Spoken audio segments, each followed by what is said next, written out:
Halo semuanya, perkenalkan, saya Fatia, dosen program studi Ilmu Sejarah Fakultas Ilmu Pengetahuan Budaya Universitas Indonesia. Apakah kalian tahu bahwa Batavia adalah sebuah kota di dalam tembok? Lalu, apa saja yang ada di dalam tembok? Terlebih lagi, apa yang ada di luar tembok? Kehadiran Belanda di Hindia Timur, khususnya di Batavia, adalah awal mula kisah kehidupan para pemukim Eropa di negeri tropis yang jauh. Pada awal pendiriannya pada 1619 oleh perusahaan India Timur Belanda atau VOC, kota Batavia dirancang sebagai pusat administrasi dengan benteng pertahanan. Pengembangan selanjutnya dari kota melampaui tembok-tembok benteng pertahanan, sehingga terciptalah kehidupan di dalam dan luar tembok kota. Mari kita telusuri perbedaan ini dengan fokus pada Walter Freden dan Omelanden. Kota Batavia dibangun berdasarkan kota-kota di Belanda, dengan tata letak, sistem kanal, dan rumah-rumah beratap runcing. Kehidupan di dalam tembok kota terstruktur dan sangat dipengaruhi oleh kebiasaan-kebiasaan hidup orang Belanda dan arsitektur Eropa. Para pemukim Belanda di dalam tembok hidup dengan nyaman. Beberapa di antara mereka dapat hidup dengan mewah. Apa yang ada di balik tembok kota? Di dalam tembok terdapat pusat kegiatan administratif dan komersial Batavia. Keluarga Belanda yang kaya, pejabat VOC, dan pedagang Eropa juga tinggal di sini. Mereka membentuk kelas elit kota. Mereka mempertahankan gaya hidup Belanda dengan tinggal di rumah mewah bersama pelayan dan dengan barang-barang impor. Kehidupan sosial mereka diwarnai dengan acara-acara besar, kebaktian di gereja, dan kegiatan perdagangan di markas besar VOC. Namun, kehidupan di dalam tembok kota juga memiliki sisi negatif. Sistem kanal yang dirancang untuk meniru kota-kota di Belanda ternyata tidak sesuai dengan kondisi geografis Batavia. Kanal-kanal ini sering tergenang, sanitasi kota juga buruk. Akibatnya, berbagai wabah penyakit sering melanda Batavia, seperti malaria dan kolera.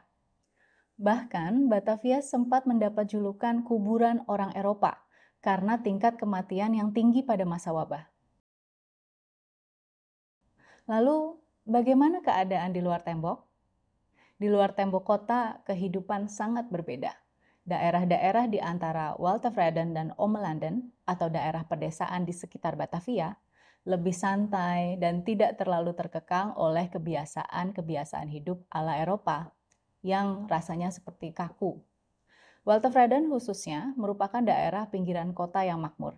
Daerah ini berkembang ketika keluarga-keluarga Belanda dari pusat kota mulai berpindah ke pinggiran.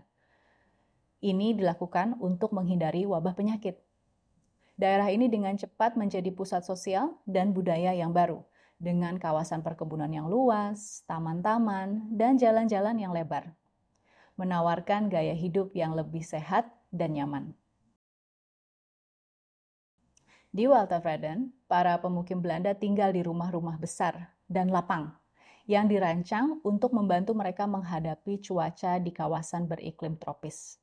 Rumah mereka seringkali dikelilingi oleh taman yang rimbun dan pohon buah-buahan.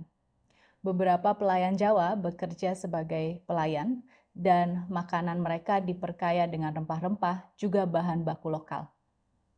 Orang Belanda mengadopsi beberapa cara hidup penduduk asli untuk bertahan di lingkungan tropis, seperti mengenakan pakaian yang lebih tipis dan tidur siang di sore hari.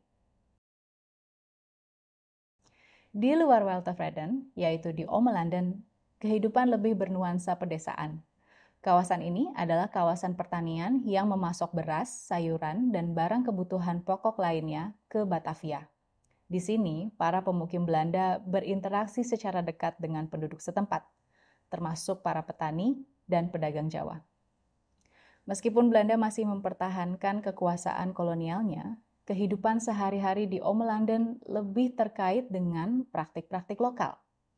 Karena para pemukim mengandalkan pengetahuan lokal dalam bertani dan mengelola lahan. Lalu, apa implikasi dari pemisahan-pemisahan ini? Pemisahan mencerminkan kesenjangan budaya dalam konteks yang luas di kehidupan kolonial. Di dalam tembok kota Batavia, orang Belanda fokus untuk mempertahankan identitas Eropa mereka. Tetapi di luar tembok, mereka lebih dipengaruhi oleh lingkungan lokal, memadukan unsur-unsur budaya lokal ke dalam kehidupan sehari-hari mereka. Faktanya, semakin jauh orang Belanda dari pusat kota, semakin banyak di antara mereka yang mampu beradaptasi dengan iklim, kebiasaan, dan ritme kehidupan setempat.